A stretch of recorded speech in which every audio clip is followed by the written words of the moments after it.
واعظ کا مقصد، تقریر کا مقصد کیا ہوتا ہے؟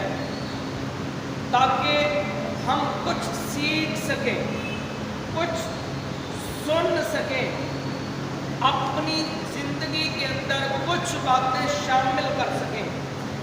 ورنہ عید بغیر واعظ کے بھی ہو جاتی ہے، بغیر تقریر کے عید ہو جاتی ہے. تو واعظ کرنے کا مقصد یہی ہوتا ہے کہ اللہ اور اس کے رسول کا پیغام ہوتا ہے.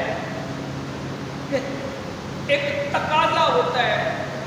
تقاضا کیا ہوتا ہے؟ کہ جب پیغام پڑھا جا رہا ہو یا رب کا کلام پڑھا جا رہا ہو، جو رب کے محبوب کا فرمان ذی شان پڑھا جا رہا ہو، تو تقاضا یہی ہے کہ بڑی ادب کے ساتھ، بڑی عاجزی کے ساتھ، بڑی محبت کے ساتھ، بڑی مودت کے ساتھ اللہ کے کلام کو، رسول اللہ کے فرمان ذی شان کو سنا جائے.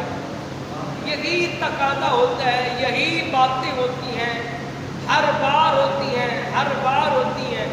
تو آپ نے کوشش کرنی ہے جتنی دیر بیٹھیں توجہ کے ساتھ بیٹھیں، تاکہ کچھ آپ سیکھ سکیں اور میں آپ کو سنا سکوں.